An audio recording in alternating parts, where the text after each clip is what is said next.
السلام عليكم ورحمة الله.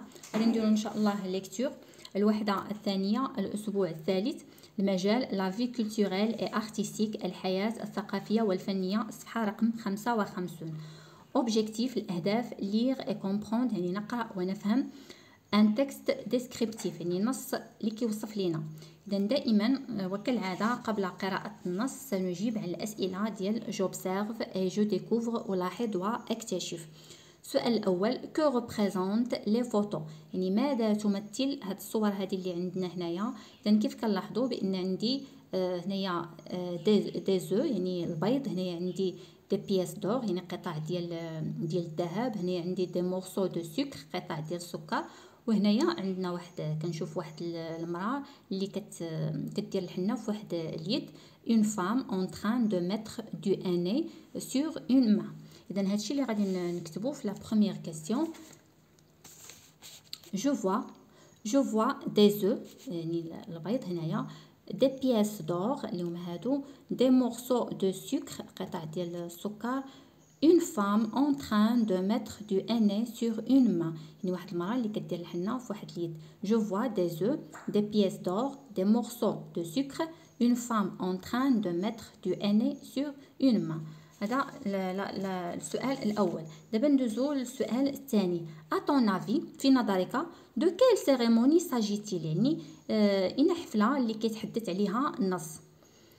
اذا ممكن اننا نقولوا من خلال الصور كنشوفوا البيض، كنشوفوا هذوك القطع ديال الذهب، كنشوفوا السكر، الحنه، ممكن نقولوا بان هذا يعني غير فرضيه بان هذا حفل ديال زفاف او لا عرس.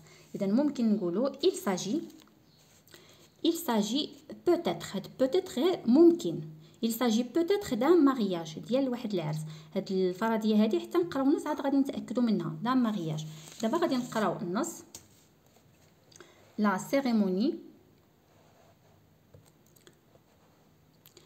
cérémonie du henné يعني حفل الحناء. à l'occasion du mariage يعني بمناسبة زفاف de ma cousine ديال ما كوزين يعني كنقصدوا بها بنت عمي، بنت عمتي، بنت خالي، بنت خالتي، هذيك كاملين كنقصدوا بها ما كوزين. دو ما كوزين قجموله يعني سميتها قجموله. ما طونت يعني عمتي اولا خالتي nous a invité يعني عرضت علينا à la cérémonie du henné الحفل ديال الحناء كي سي ديرولي اللي تقام شازال يعني عندها في البيت ديالها entre femmes هي النساء ما بيناتهم. la nuit du henné يعني الليله ديال الحنه a lieu une semaine يعني كانت سيمانه avant le mariage قبل من الزفاف ولا قبل من العرس. les convives المدعوات les convives ont commencé يبداو à arriver بداو كيجيو dès le début de la soirée يعني منذ بداية الأمسية أو الحفلة. nous avons accueilli يعني استقبلنا les femmes de la famille يعني النساء ديال العائلة du mari ديال العائلة ديال العريس avec des يويو استقبلناهم بالزغاريد.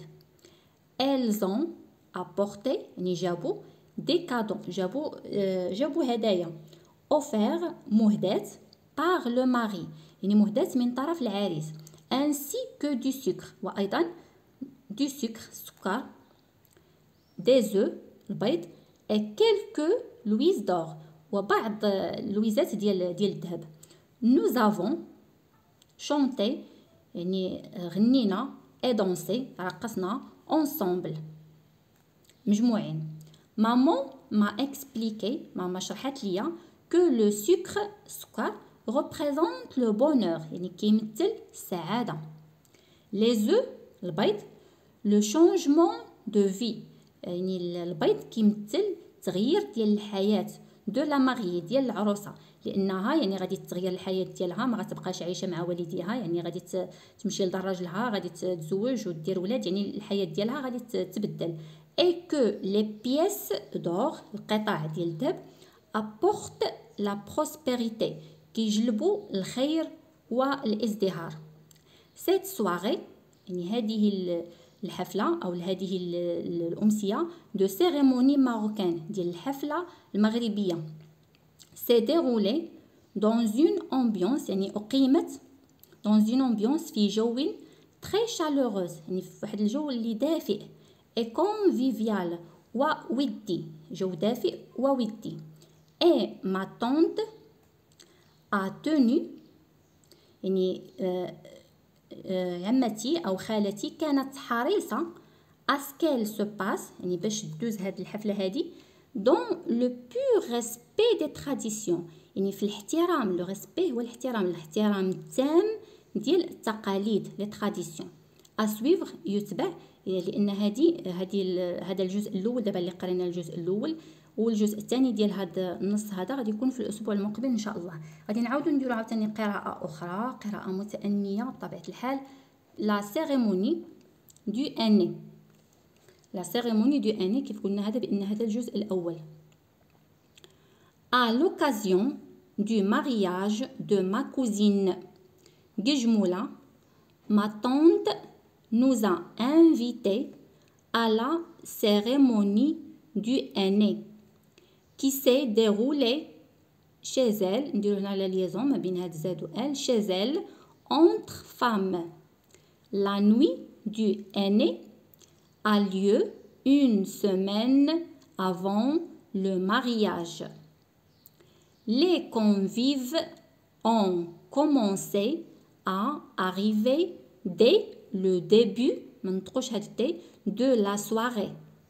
Nous avons accueilli les femmes de la famille du mari avec des youyous.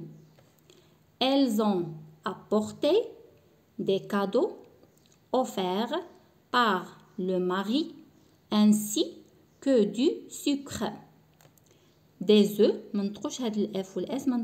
des œufs et quelques louises d'or. Nous avons chanté et dansé ensemble.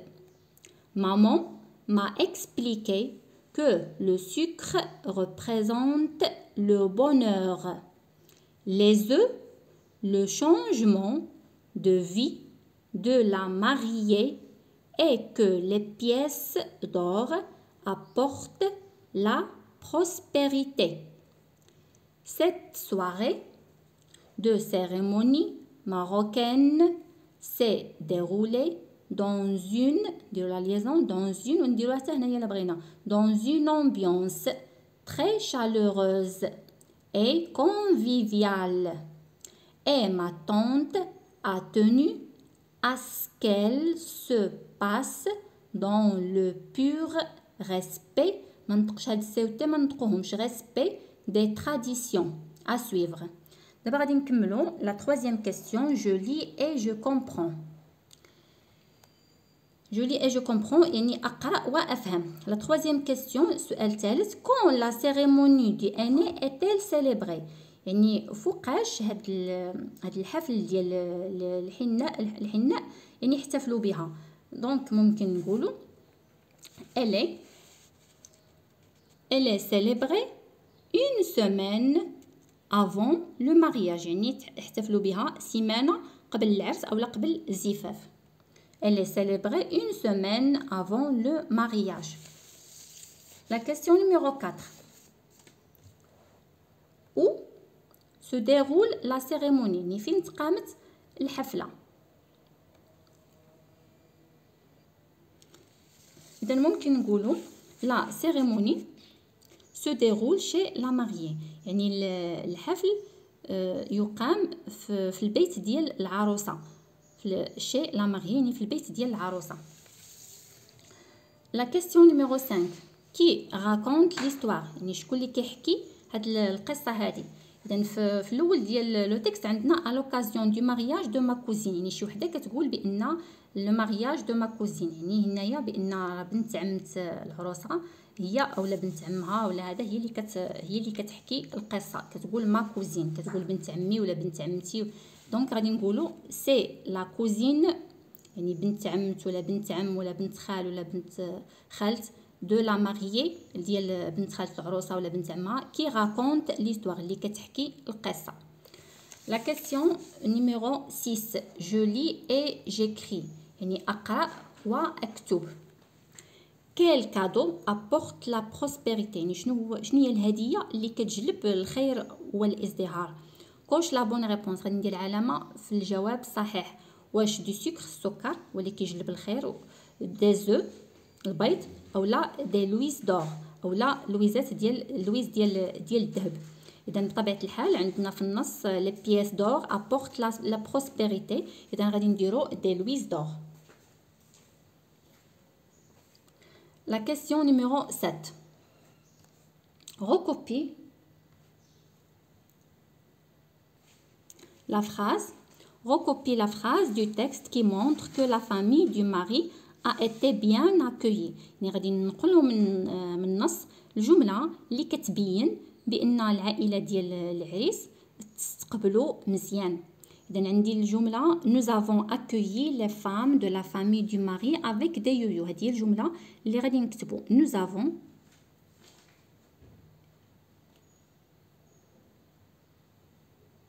accueilli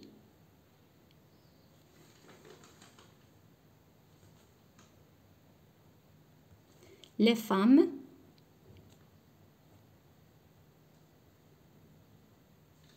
de la famille. يعني استقبلنا النساء ديال العائله de la famille du mari، العائله ديال العريس، avec des yoyo. لأن في العادات المغربيه بان الزغاريد عباره على كتعبر على الفرحه avec des yoyo، يعني فاش كيستقبلوهم بالزغاريد يعني انهم فرحانين بهم. je m'évalue. relève la phrase du texte qui montre que les invités sont très heureuses. يعني غادي نستخرج من النص يعني الجمله التي تبين بان المدعوات، حيت عندنا هنايا المدعوات كانوا هما فرحانين جد فرحات. إذا الجمله اللي كتبين بان المدعوات فرحانات هي ممكن هادو امثله. cette soirée de cérémonie marocaine s'est déroulée dans une ambiance très chaleureuse et conviviale. يعني هاد الأمسية أو هاد الليلة ديال الحفلة المغربية s'est déroulée يعني دازت فواحد الجو دافئ وودي. هذه الجمله اللي ممكن نقولوا. عاوتاني ممكن نقولوا nous avons chanté et dansé ensemble، يعني غنينا وشطحنا مجموعين، يعني لان هذا الرقص والغناء كيعبر على انهم كانوا يعني فرحانات. دابا لا كيسيون نيميرو 9 que représente le sucre، يعني ماذا يمثل السكر؟ السكر في العادات المغربيه le sucre représente le bonheur، يعني من خلال النص le sucre représente le bonheur كيمثل لنا السعاده. هادشي كنستخرجوه من النص لو سكر ريبريزونط لو بونور. هكذا كنكونوا سالينا صفحه رقم 55. الى حصه مقبله ان شاء الله ما تنساوش تشتركوا في القناه، تبارطاجيوها مع الاصدقاء ديالكم، وما بطبيعه الحال تضغطوا على زر الجرس باش يوصلكم الجديد. مع السلامه.